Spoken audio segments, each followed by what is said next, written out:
Meenakshi Natarajan Rajya Sabha nomination తిరస్కరణపై సీఎసీ Gyanesh Kumar స్పందించారు. Forms నింపే సమయంలో నిబంధనలు ప్రతి ఒక్కరూ పాటించాల్సిందే అని స్పష్టం చేశారు. కేసు వివరాలు భర్తీ చేయాలని సమయం ఇచ్చినా సరే మీనాక్షి సద్వినియోగం చేసుకోలేదని చెప్పారు. ఆర్ఓ నిర్ణయాన్ని సుప్రీంకోర్టు కూడా సమర్థించిందని చెప్పారు.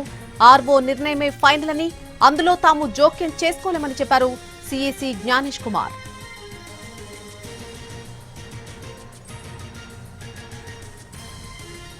మీనాక్షి నటరాజన్ రాజ్యసభ నామినేషన్ తిరస్కరణకు సంబంధించి సీఎసీ జ్ఞానేష్ కుమార్ రియాక్ట్ అయ్యారు. ఫామ్స్ నింపే సమయంలో నిబంధనలు ప్రతి ఒక్కరూ కూడా పాటించాల్సిందే అని చెప్పారు. కేసు వివరాలు భర్తీ చేయాలని సమయం ఇచ్చినా కూడా మీనాక్షి నటరాజన్ సద్వినియోగం చేసుకోలేదని చెప్పారు సీఎసీ. ఇక ఆర్ఓ నిర్ణయాన్ని సుప్రీంకోర్టు కూడా సమర్థించిందని ఆయన చెప్పుకొచ్చారు.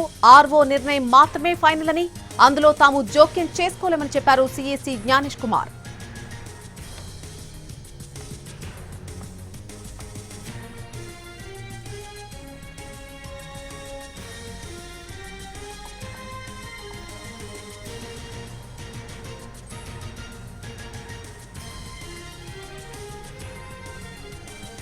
మీనాక్షి నటరాజన్ రాజ్యసభ నామినేషన్ తిరస్కరణకు సంబంధించి సీఎసీ జ్ఞానేష్ కుమార్ రియాక్ట్ అయ్యారు.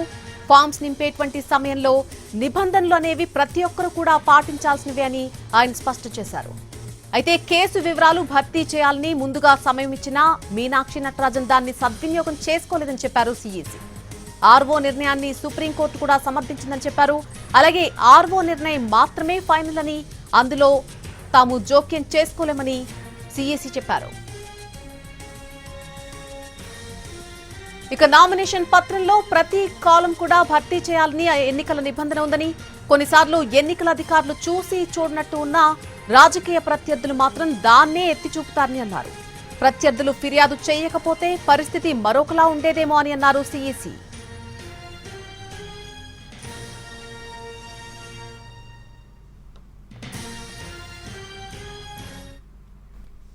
నీట్ 2026 ఫలితాలలోనూ గెలుపు శ్రీ చైతన్యదే.